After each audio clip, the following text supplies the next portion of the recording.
Welcome back to Grassroots Media. Welcome back to this week's edition of the Gary's Paint and Body Shop Terry Hoese Show, where we cover everything on the court with the South Greene Rebels basketball team. As always, I'm joined here with head coach Terry Hoese. Coach, Tyler, how's it going? it's good. Close to Christmas time? Yes, sir. We got some basketball to talk about, but I know you're excited about one thing tonight, and I know I'm excited about it. I'm so excited that I'm going to start the show with it. We get the Big H barbecue tonight. Big H barbecue, nachos or sandwiches or whatever you Pulled want. pork, Yes. whatever you want. It's so good. I was telling the people at North Greene, because they've not been in the Big H, I was like, man, they don't pay me any money, but I'm going to shout them out every time because they're good. So if you're going to the tournament tonight as a South Greene supporter, you got to get that barbecue. Absolutely. I don't care what else there is on the menu. Every place I go, I get popcorn. I got to try everybody's popcorn. But when there's Big H barbecue around, I don't think I've ever tried Cherokee's popcorn. That's how good the barbecue is. Our girls play after us tonight, so it's going to be nice to sit down and be able to eat a little bit after our game. That's true. You can sit down and enjoy. Before and after if you want to. You get there early and scout the game before, because that's one of the teams that you'll end up playing, win or lose. So, hey, you can get a double dose of barbecue tonight. Be nice, wouldn't It would. But let's talk about the two games that you've had beforehand. Also, a little bit of a rough week heading in here. It's what I kind of talked to you before we started recording. Very rarely do I come in here and we talk about two straight losses. And it was two tough teams. We had previewed it last week. Probably two of the toughest teams that you had back-to-back on your schedule in Hampton and Crockett. And unfortunately, they were on back-to-back nights on Friday and Saturday. You walked into a very crazy situation in Hampton. You had one player that was already out, one player goes down, one player goes in foul trouble, and then it kind of carries over into the next night with Crockett to where it just seems like things can't fall your way. So take me through both of those nights and kind of what went wrong in those games. Well, we've kind of shot ourselves in the foot a little bit here. Of course, can't help injuries. Injuries are going to happen. So, you got your 3-year starting point guard, Jace Roderick, 6'6", out of the game. Halfway through the game, another 6'6", Caden Fillers goes down, steps on the kid's foot. And then a minute 17 into the game against Hampton, you look up and your 6'8" kid sitting on the bench with foul trouble. So he picked up his third foul in minute 17. Everybody's like, why'd you let him stay in here? I was trying to get him out, but he picked up his third before I could get somebody else in the game. So we just didn't go up there and give a good showing. It's disappointing. Of course, it's a conference game. You need to win those. And that's what I told the kids after the game. The bad part, the unfortunate part about Friday night is it may just cost them a conference championship, in our second conference game of the year. Anytime that you're playing somebody like Hampton that's that good, if you lose one, chances are that nobody else is going to beat them either. So, I'm not saying nobody can beat them. Well, I watched West Greene play last night, and West Greene may win this thing. But, Hampton's very good. They play hard. They shoot it well. They get after you. So for us to be able to keep pace now, we can't have any more slip-ups for sure. And even at that may not be enough to win the thing. We may wind up in a tie. And, you go co, and then it comes to a number draw. So at that point, I don't think we've got a shot of winning if it came down to us and them tied. So unfortunate to be looking at things like that at this point of the season, but I do know it's early. And if things are going to happen, obviously this is the best time for them to happen. So, and I think one thing too, you don't like to think this way, but it may benefit you. Do you think it will benefit your team going forward to kind of have that underdog mentality in those conference games? Because the unfortunate part is you lose to Hampton, and now you have a whole month between conference games. And that's the worst part about it, is the fact that you've got to sit on the loss for a month before you get into the next conference games. But when you do start those games, you know that you'll be behind the 8 ball. You've got Hampton at 2-0 and West Greene at 2-0 above you all. And you've still got Hampton that has to come into your gym where you can tie that, or you can split that home-and-home series for the year. So do you think your team may benefit from losing that game and gaining that underdog mentality going behind the 8 ball? Possibly. I mean, I'm not going to sit here and lie to you. I'll just tell you, my kids thought they were going to walk through this. And, this may be good for them to get a loss and show them that you've got to show up every night. But I'll tell you what's going to help us more than anything. Being down kids, there's been a lot of other kids that have to step up and play. So I'm building some depth right here, and hopefully that'll pay off for me come March or February, end of February. So I've got Gavin Dyers in the starting role right now, and he's done well. Led you in scoring against Hampton. He did. Will Arwood and Lucas Scouch now are playing a lot more minutes, and I moved up a freshman for this tournament. I've had a lot of kids step in and be able to play. So getting some valuable time, and if nothing else, it's building for the following years, because those kids are going to be the ones that are going to have to carry it for next year. So I always try to look at some positives. Obviously, you never want to lose a game, but we're in a situation right now as these kids are getting some experience, and maybe it'll help us down the road. And then talk to me about the Crockett game, too. We talk about how unfortunate it is that you have to play back-to-back nights, because those, I think, are a coach's least favorite when you have to play back-to-back, because you're tired, you don't really get the time to prep for a team, and it's a team in Crockett that, I guess like you said, you really didn't have any adjustments to make because you had carried out your game plan to a success before in the Hardee's Classic Championship. So take me through that game on Saturday when you played Crockett again. You come in, and again, you're down now Jace and Caden for sure. Those two big kids are out of the game, and then again, the Gamble kid winds up in foul trouble and doesn't play very much. I think maybe in 2 games that kid may have played 7 or 8 minutes total combined in 2 games. So they've got the big Cash kid, 6'6", 6'7", and he had his way with us in the post, and they shot it well. They were down a point guard. That thing could have been a lot worse if they'd have been full strength too, but I did feel like our kids on Saturday night, and that's what I told grassroots media after the game. Look at who I had in the lineup at that point Saturday night to be able to at least compete against somebody like Davy Crockett. They're good. Wouldn't surprise me to see them finish in the top 1 or 2 in that region up there, or that district up there in AAA. So in order for us to be able to compete in AA, I try to play these bigger teams, and to see what I had on the floor, and I'm not saying that to downgrade the kids that I'm playing. The kids I'm playing are capable, but to see them be able to go toe to toe with Crockett for the most part, I think we wound up losing that game 11, but it was a fairly close game all the way up until about halfway through the 4th quarter. So I felt like we competed hard. I felt like my kids gave me everything that they could give me. And I never want to lose a game, but if I'm going to lose one, at least I felt, coming out of it, that we had made some strides and had some positives come out of it too.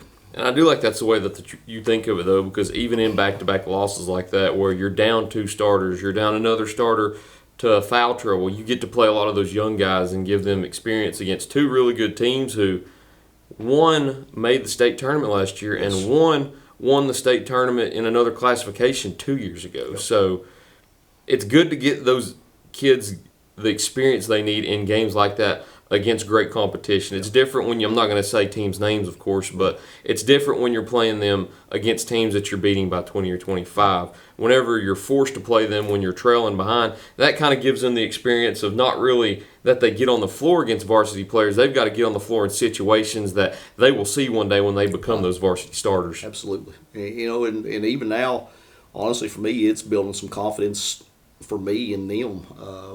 Several of those kids I don't care to throw out there, even when all my guys get back. So it's nice to have some players that you can count on and know when they come in the game they're going to give you everything they've got. And I don't want to say hurt the team, but those kids can come in and not hurt the team. But the majority of those kids that I'm playing right now, not only you don't have to worry about them hurting you, they're going to come in and give you some positive stuff too. So like Gavin Dyer shoots the ball extremely well. I'm very proud of him. We've still got some stuff we've got to work on with him, but he's given me really good minutes. And then you look up the other night, Simon Burns came in and played a lot Saturday night and gave me good minutes. Brant Wilhoit gave me some minutes in the post. Brant's undersized. He's about 5'11", maybe 6 foot, and I'm throwing him out there against 6'6" Cash from Crockett. But all those kids right now that haven't gotten a whole lot of playing time in the past are getting that playing time right now. So it's good for them too.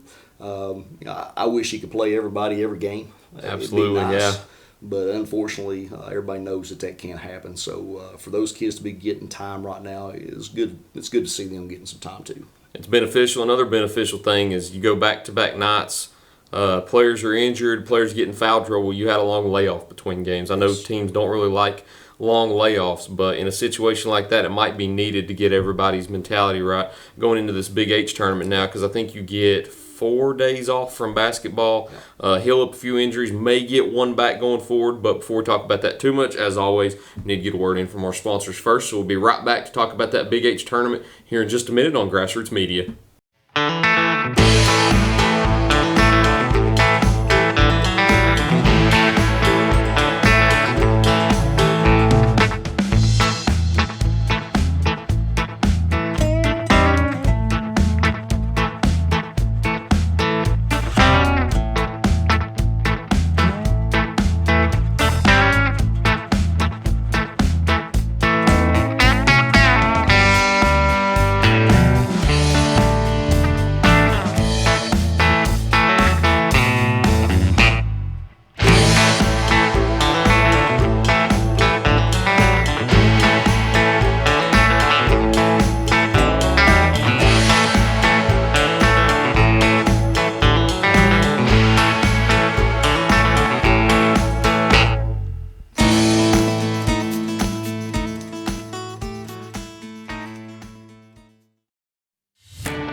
For more than 30 years, Tommy's Plumbing has served customers in East Tennessee with licensed and professional plumbing services. From installing your new faucet to replacing your existing piping system, our team at Tommy's Plumbing is trained to handle the job with professionalism, attention to detail, and integrity.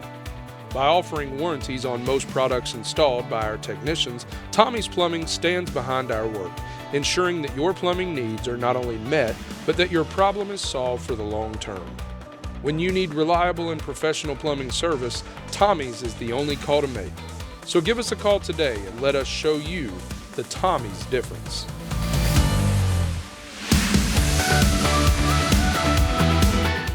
At Corner Pond, the friendly and knowledgeable staff has the experience necessary to help you out regardless the need. Have an item of value you'd like to pawn or sell? Corner Pond can help. They pawn numerous items of value, including firearms, tools, ammunition, silver, coins, and much more. When you walk through their doors, you'll find well-stocked shelves full of electronics, gaming systems, fishing and hunting equipment, car audio and accessories. And don't forget about the room full of guitars and basses and amplifiers, or their outside lawn and garden equipment. Corner Pond is a case knife dealer and carries numerous used knives as well. Stop by and let the friendly staff at Corner Pond help you today at 432 East Bernard Avenue, Greenville, Tennessee. Welcome back to Grassroots Media. Welcome back to this week's edition of the Gary's Paint Body Shop Terry Hoese Show, where we cover everything on the court with the South Greene Rebels basketball team. As always, I'm joined here with head coach Terry Hoese. So it's finally time. I'm excited. You get some Big H barbecue tonight. It's been way too long. You step back into a tournament that you've won the past 2 years now. Looking to three-peat in this Christmas tournament. You open up with Hancock County tonight, a team that you're familiar with. You've played in the past. I don't know if you've really scheduled home and homes with each other, but it's a team from the area that a lot of other teams play. So it's easy to gauge their success. It's easy to gauge how good of a team they are comparing to the teams that you played. So what can you expect going into tonight's game? I've watched them play 3 different teams. I've watched them play West Greene, I've watched them play Unaka, and I've watched them play Cherokee. And they're scrappy. They play hard. They got some kids that can shoot it well, and they're not real big, but they play physical, and it looks like their coach is after it and passionate about it. So I expect us to have to go in and play really well tonight. And then, of course, win or lose that game, you've got 2 teams that you're familiar with in that same side of the bracket. You've got North Greene and Cott County, 2 teams that you've already played this year too. So win or lose, I guess you can kind of sit back and be a little more comfortable with that, knowing that you don't really have to scout the teams as much because you've already played the teams. You kind of know, and you can kind of just adjust to the games beforehand. So talk about the tournament in full, knowing that you'll play a few teams that either you've already played or that you'll have down the road. Of course, West Greene's in it again in that bottom side of the bracket. Union County is a team that you've played, I think, as recent as last year. We've played them several years in a row. In the region tournament. So talk about the bracket in full and some of the teams that you may match up with. Well, you look at the bottom of that bracket, and you have Cherokee and West Greene and Union also, County and Phelps, Kentucky. And Phelps, Kentucky's been coming to this for several years, and they're capable. It is overall a pretty good tournament. You mentioned the winner of the Knights plays the winner of the Cott County North Greene game, and both those teams are good. Mm-hmm. So it's a decent tournament for us to be in, and if we can figure out a way to pull this one off, I'll say it's been a pretty good success. So Cotton County is very capable. They've got good post players. Guards can play, and they're well coached. We played them in the Hardy's Classic and beat them, but it wasn't like we just ran them out of the gym, and it was a close game the whole way. So, and of course, South Greene in here last week knocked me off, beat me by a point. So we're going to have to play extremely well just to make the tournament interesting for us, so we could get knocked out tonight and be playing for the friendship bracket come Saturday. So it's nice to know, though. It gives your kids a little bit of a kind of a tournament time atmosphere a little bit before the actual big time tournament comes along. So it's good for the kids, and there's something about playing in a tournament instead of playing home and away. I don't know what it is. You've got that. I don't know. It's extra excitement for some reason. I don't know why, but and then on top of that, like you mentioned, we get to eat some barbecue. Of course, always. The good thing is too, history does tend to repeat itself. Yeah. Last year, you win the Hardy's Classic, you end up dropping the games to Hampton and Crockett, and then you go on to win the Christmas tournament, and you go on to have a very successful second half of the season. So hopefully history repeats itself again. Hopefully we get to see you all raise your third straight Big H Barbecue Championship, eat a lot of barbecue while you're there, and then have a successful second half of the season. But this will get uploaded before the game tonight. So as always, if you're going, you got to get the barbecue, man. Absolutely. Nachos, pulled pork, sandwich. I don't know if they'll have any other new menu items, but if they've got anything up there, get it, man. It is so good. They do a potato with the barbecue on top. Really? Yeah, it's good. Yeah. I might have to try that tonight. That might be the only thing I haven't tried from there so far. If you want to go to Big H Barbecue too, just drive across the bridge and it's on your left too. You can't miss it. But let's get up there and try some barbecue tonight, Coach. Appreciate you once again. Thank you, Tyler. Absolutely. Thank you all for watching this week's edition of the Gary's Paint and Body Shop Terry Hoese Show. We look forward to seeing you next time here on Grassroots Media.